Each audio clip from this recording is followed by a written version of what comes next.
Samuel Le Bihan est père de 3 enfants dont Angia, 10 ans, atteinte d'autisme.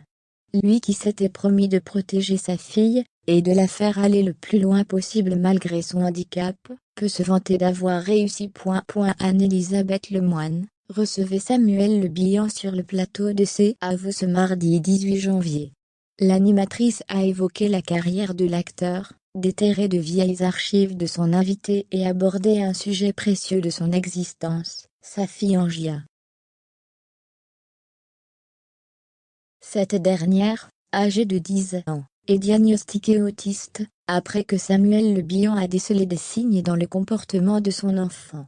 Séparé de la maman d'Annie l'abeille, le héros d'Alex Hugo a décidé de se battre pour qu'Angia ait l'enfance la plus normale possible en faisant de ce handicap une force. Je refuse que ça mette de l'ombre dans ma vie. Au contraire, je ferai tout pour en tirer la plus belle des énergies. Je décidai que je créerais du bonheur, et je crois que je ne me suis pas trop mal débrouillée. Il y a 3 ans, il évoquait déjà avec fierté l'évolution encourageante d'Angia. Elle parle, elle continue de faire des progrès insensés. Elle a développé des stratégies pour aller vers les autres, confiait-il aux Parisiens à l'époque. Le bilan est encore plus positif aujourd'hui. Samuel Le Bihan n'a jamais lâché sa fille. Coûte que coûte, l'acteur de 56 ans était à ses côtés pour l'aider, l'épauler et la pousser à donner le meilleur d'elle-même. Sa persévérance a fini par payer. Quelque temps avant sa venue sur le plateau de France 5, le compagnon de Stéphania Christian a rencontré la directrice d'école de sa fille.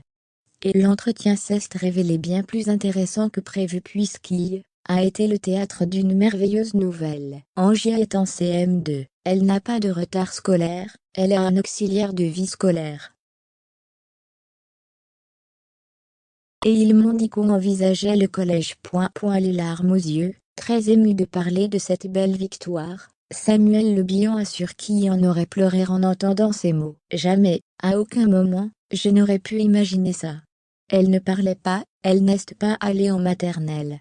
Elle est allée à l'école bien plus tard, parce qu'elle a eu des méthodes éducatives, qui l'ont amenée vers le langage, à se nourrir, parce qu'elle ne mangeait pas.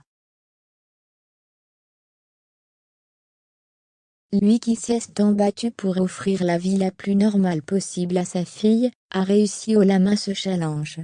Sûrement son plus beau rôle.